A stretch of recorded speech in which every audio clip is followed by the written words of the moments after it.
Hello friends, welcome to my channel. This is CA Rakhi Agarwal.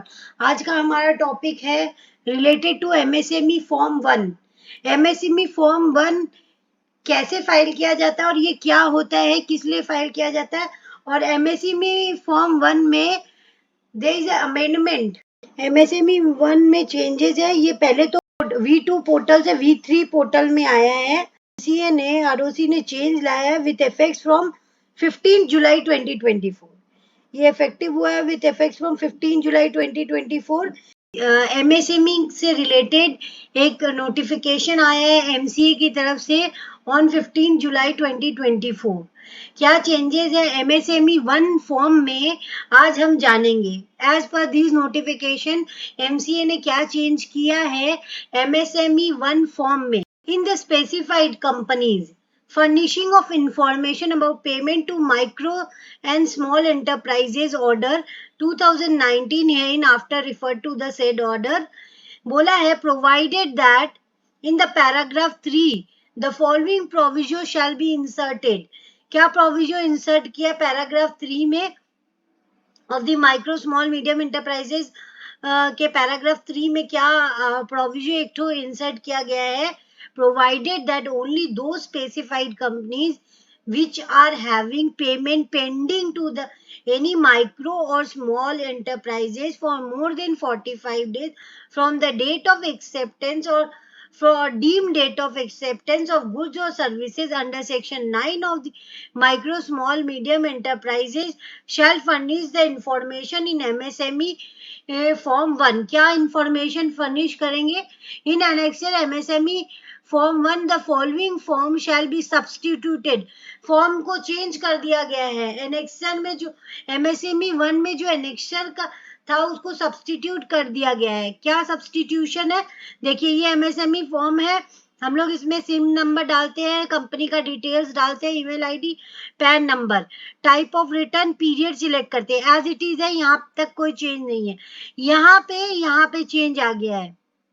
ये जो annexure है जो अटैच्ड है, regular half yearly return of outstanding dues more than 45 days to micro small enterprises. Please report all outstanding amount that are due for more than 45 days or well liquidated after 45 days of the acceptance of goods or services।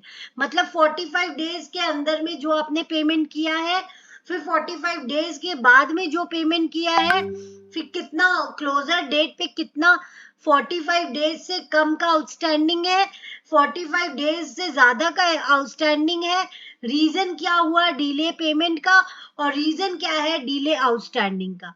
तो ये सारा annexure, ये नया annexure है।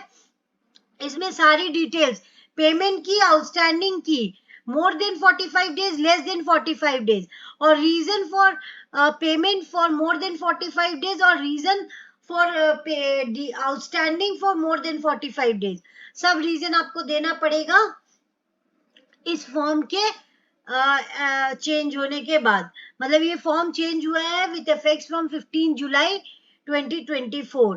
फिर आप इसको मतलब यहाँ पे डाउनलोड का ऑप्शन दिया हुआ है, टेम्पलेट लगा हुआ है, उसको आप डाउनलोड कर लीजिए एक्सेल में, उसको भर के फिर अटैच कर दीजिए, फिर डीएससी लगा के सबमिट कर दीजिए।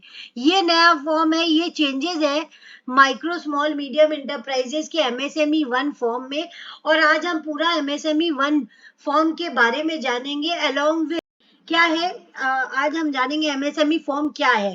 पहले तो इंट्रोडक्शन ऑफ फॉर्म एमएसएमई 1, फिर इसका पर्पस क्या है फाइलिंग का, फिर details to be reported in MSME 1 में क्या डिटेल्स जाती हैं, due date of filing MSME 1, non compliances of filing form of MSME 1। तो ये सब आज हम लोग डिस्कस करेंगे। पहले तो introduction. The MCA, ministry of corporate affairs, issued a notification on 22nd January 2019 that specific company having outstanding dues to the MSMEs, जो भी कंपनी ड्यू रखती है एमएसएमई से, कुछ परचेज करती है, तो वो उनकी क्रेडिटर हो गई और वो उनको फाइल करना। कंपनी पे रिस्पॉन्सिबिलिटी दी गई है, ना कि एमएसएमई को रिपोर्ट करना है। ये कंपनी की रिस्पॉन्सिबिलिटी है कि उनके जितने भी क्रेडिटर है ड्यू है, उनका जो भी अमाउंट आउटस्टैंडिंग आपके बुक्स में पड़ा है, आपको रिपोर्ट करना है MCA विद इन, जो कि 45 डेज का लिमिट बताया गया है। और इसके लिए एक फॉर्म लॉन्च किया MSME 1, जिसमें आपको सारी आउटस्टैंडिंग ड्यूज को किसको, कंपनी को रिपोर्ट करनी है। अगर वो कुछ परचेज करती है या सर्विस लेती है, गुड्स लेती है, तो उनको क्रेडिट लिमिट प्रोवाइड किया गया 45 डेज का। पर वो एज पर एग्रीमेंट वो मोर देन 45 डेज भी हो सकता है, पर एज पर लॉ 45 डेज का ही लिमिट प्रिस्क्राइब्ड है।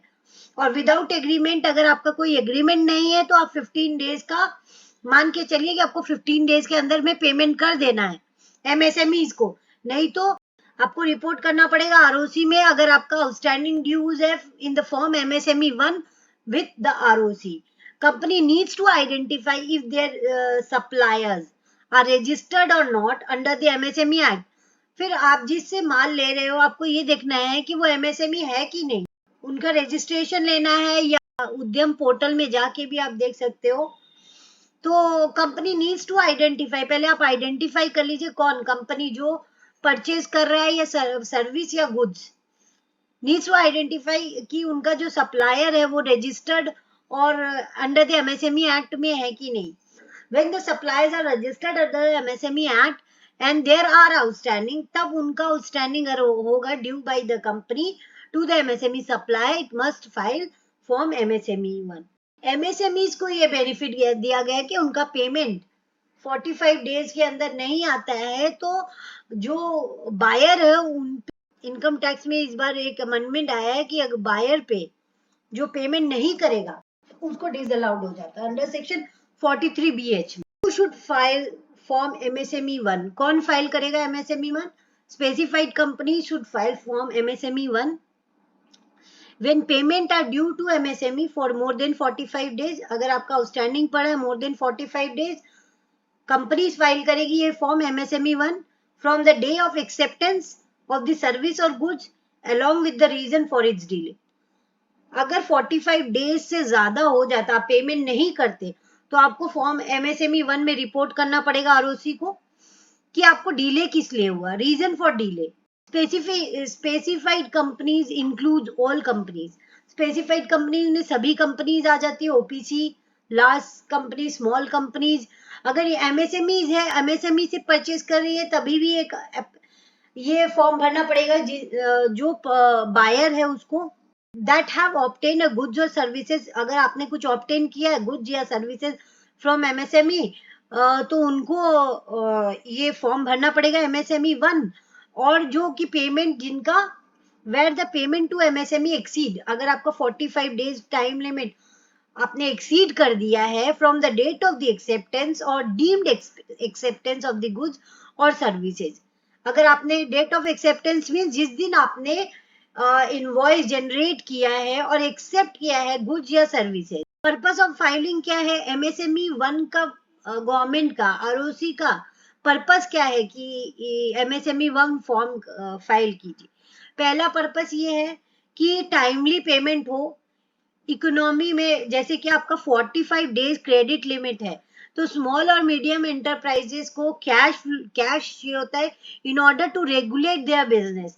अगर आप उनका पैसा रोक लोगे तो वो अपना बिजनेस कैसे करेंगे, उसको मोटिवेट करने के लिए गवर्नमेंट ने बिग कंपनी जो परचेजर कंपनी है उन पे ये लाइबिलिटी डाली है, उनको ये मतलब उन पे 43BH का भी एप्लीकेशन लगाया कि अगर आपने पेमेंट नहीं किया ड्यू डेट को, तो आपको डिडक्शन भी नहीं मिलेगा अंडर इनकम टैक्स एक्ट। तो उन पे प्रेशर दिया गया है, MSME 1 में कंपनीज पे प्रेशर दिया गया है कि आपको ड्यू डेट के अंदर पेमेंट कीजिए, जो अमाउंट का, कैश का, इकोनॉमी का फ्लो होता रहे। The MSME development act 2006 strengthen the provisions relating to the delayed payment to the MSMEs by providing the maximum credit period and penal interest for delay in payment. Where there is a delay in payment by the companies, they must mention the reason for such delay in their statement of the account. Even कोई भी genuine reason से अगर delay हो भी जाता है, तो आपको ये आप अमाउंट के साथ इंटरेस्ट भी दीजिए for delay in payment.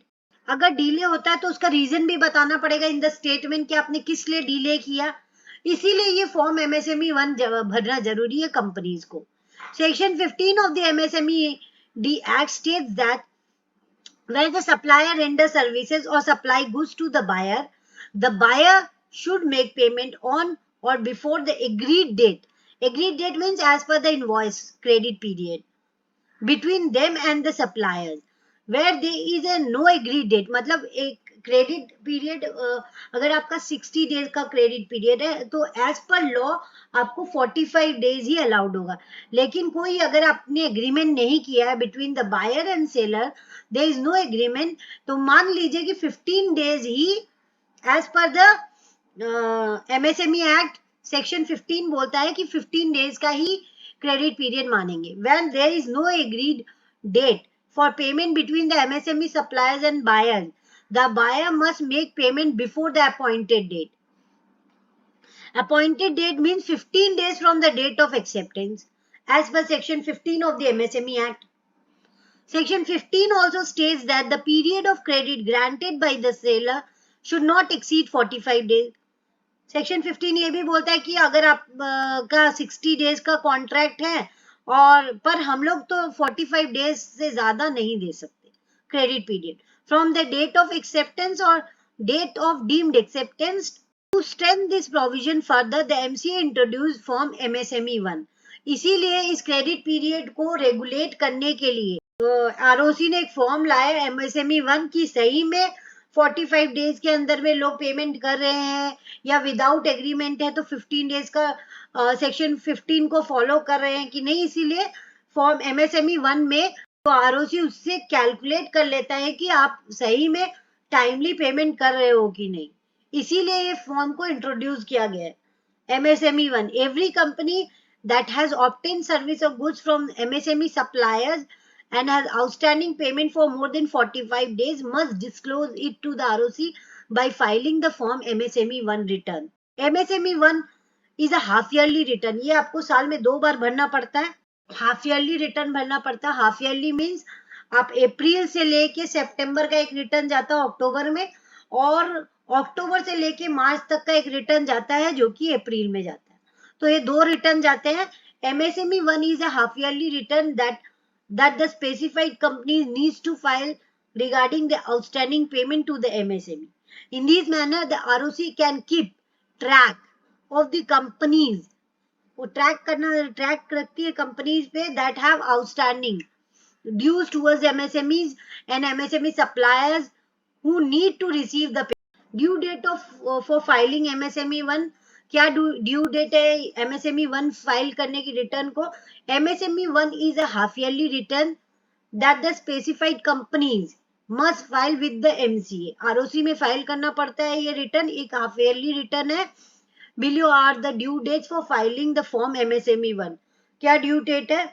Form from October से लेके मार्च तक आपका ड्यू डेट है 30 अप्रैल, और अप्रैल से लेके सितंबर का ड्यू डेट है 31 अक्टूबर। MSME का return non compliances of filing form MSME 1।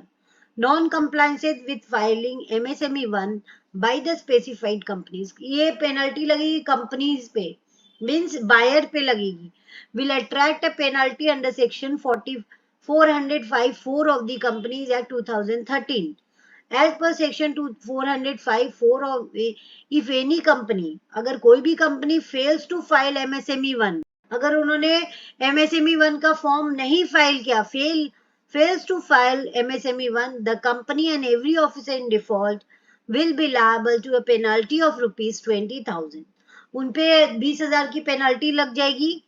In case of continuing failure, अगर फेलियर कंटिन्यू होता है तो company and every officer in default will be liable for a further penalty of rupees 1,000 for each day the failures continue, subject to the maximum of rupees 3 lakhs. कहने का यही मतलब है कि आप पे पेनल्टी लग जाएगी कंपनी पे और एवरी ऑफिसर इन डिफॉल्ट, उस ऑफिसर पे भी लग जाएगी जो डिफॉल्ट कर रहा है, 20,000 की पेनल्टी। और अगर आप उस फेलियर को आप रिटर्न नहीं फाइल कर रहे और उस फेलियर को कंटिन्यू रख रहे हो, मतलब आपने अक्टूबर में आपकी लाइबिलिटी बनी, आपने अक्टूबर में नहीं फाइल किया, फिर आपने अप्रैल में भी नहीं फाइल किया, आपने मतलब कंटिन्यू इन फेलियर है आपका, तो company and every officer in default, जी कंपनी पे भी और एवरी ऑफिसर इन डिफॉल्ट पे भी will be liable for a further penalty of ₹1000 for each day.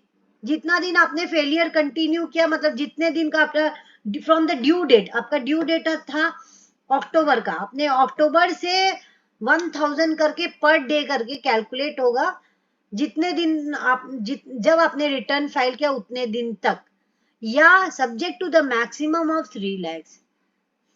Highest penalty लगेगी 3 lakhs की, उससे ज्यादा नहीं लग सकती है। मतलब अगर आपका डिले भी, अगर आपने आप डिले करके 1000 पर डे हो रहा भी है और 400 डेज तक आपने फाइल नहीं किया तो 4 lakhs हो रहा है, तो लेकिन आप पे maximum subject to the maximum 3 lakhs ही पेनल्टी लगा सकता है RO. Thanking you for watching my video, please subscribe my channel.